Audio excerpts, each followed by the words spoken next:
دا یو تاسو چې کړه دي چې او زمو په کاون کې وزنانه وا نعوذ بالله تعالی من ذلک هغه په بدکاری کول په بدکاری باندې باغ پر خرچه چلوله او دغه زنانه اوس توبې سره دا او دغه ټول خرچه اوس په خاون چلوله خو مخکې به دغه بدکاری په پیسو باندې دی او په غسل په خپل کې برازي دي استعمال غسل دي جواب دار چې ګوره کم پیسې چې هغه په بدکاری باندې غسل هغه حرامي دي ان روا دي پای چې کوم شی غسل شوی نو هم ناروا دي لہذا دغه په بدلول پکار دی پاتې شو وبو نو خو هغه جدا شی دی ټیک دا وګورئ چې استعمال کې ان شاء الله پای کې بس سره حرمت خبره نه لیکن دا پیپ چې کوم دی دا لګو استعمالو صحیح نه دي دا خلاف شریعت کا ځکه دا شی حرام دی کوم شی چې په حرام باندې غسل شوی هغه شی حرام دی بدلول پکار دی چې دا خلک راولېږي هغه دا زنانه له پیسې ورکړي دا پیپ بدل کا او یا په خپل باندې زنانه راولېږي دا پیپ چې کوم دی دا په بدل کې نور پیسې حلال پیسې باندې غواخلي ځکه کله چې شی الله حرام کی دا هغه استعمال هم کوم دی حرام دا یو تاسو کې شوی دی چې دا یو خور وایي چې زما ملګری دا وایي چې زما هسبند دی زما خاوند دی او زما یو خبره هم نه مني که زه هر څومره حق خبرو کوم خو هغې نه مني لهذا په دې باب کې زما لپاره څه وظیفه هغه شته که نشته دی جواب دا دی چې په دې کې وظیفو څخه ذکر په حدیثو کې نه راغلی چې دا څوک کوي نو غني خاوند به تابع کیږي د دې لپاره د حدیثو داسې معلومیږي لکه امام منذري ترغیب و ترهیب نقل کړی دی او دارنګه شیخ الباني رحمه الله هغه ته صحیح ویلی دی هغه داسې معلومیږي چې کومه زنانه د الله په حق کې څه کوتاهي کوي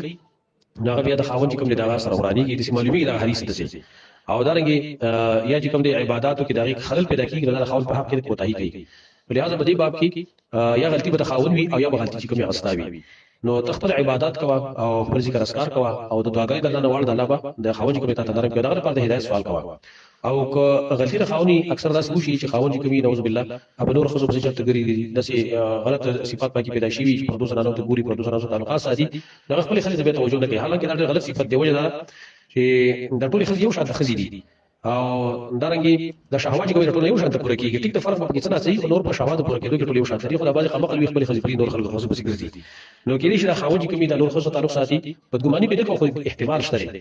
دغه موجب باندې صاحب خبره نه مني نو کدا وینو دا غیر من کول پکار دي په طریقه باندې چې داینه منشي نه به خپل خزي توجه پیدا شي خبره مني او یا دې کوم کوتاهي هغه واستای چې تاسو د الله په عبادت کې کوتاهي کړی نو خاوند متزکا هغه صاحب شوی لہذا دې کې ته منځونه کوا دعاګانې کوا ذکر اسکار کوا خاص کر لا حول ولا قوت الا بالله دا کلمه ډېر یو نو همیشه چې الله خاوند کوم ځای تاسو سره جوړي یو زنانه باندې ټولي روزي پاتې وي تر رمضان غونډي روزي به پاتې وي نو هغه د دې ثواب نه محروم ذکر چې هغه روزي نیول نه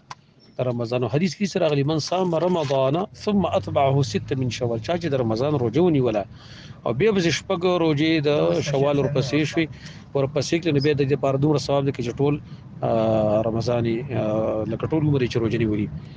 نو دا نفلی روزي دي چې فرض چاني نیولې نو نفل اوسه فایده ورکړي لکه مثال لاندې سره مسبخي مونږ دی کنه خو مسبخي مونږ سره ونه کې او وروسته سنت کوي نو د مسبخي مونږ سره وکي او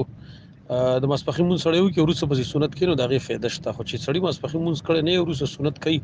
دا یو څه فائدہ نشته کنه د ملګری ته پوسټ کړی چې یو ماشوم حقیقت په مغرض باندې ونشي او بیا درې کاله پس هغه وفات شي اېدا ماشوم زموږ د لپاره شفاعت کوي کنه اوس موږ څه وکړای لپاره جواب دار چې د حدیث نه دا مسله معلومه ده چې کله ماشوم د الله طرف حقیقت ونشي ناغه سپارش شي کولای لکه دا حدیث صحیح کراغی نبی صلی الله علیه وسلم فرمایي کل غلام رهین بعقیقته هر یو ماشوم دا غاڼه د خپل حقیقت پسې څه مطلب یې څو پر دغه حقیقت نه شي نو لهدا د سفارش اغنی شي کولای د حدیث ظاهر معنا هم دارا و چې کله حقیقت ماشوم ونه شو او وفات شو د مړي طرف نه حقیقت اغنی کې البته ژوندۍ نه به کولای شي لکه نبی صلی الله علیه وسلم خپل حقیقت نبوت روسه کړی واخو چې کله مړ شي د مړي نه حقیقت هغه ثابت تر په حدیثو کې و چې هغه حقیقت تاسو نه کړی بس الله ته اوس پر نور نیک اعمال کوي چې هغه بیا سبب د دخول جنت ورځي لیکن دغه ماشوم چې کوم دی دغه نو حقیقت کول د حدیثو کې هغه ثابت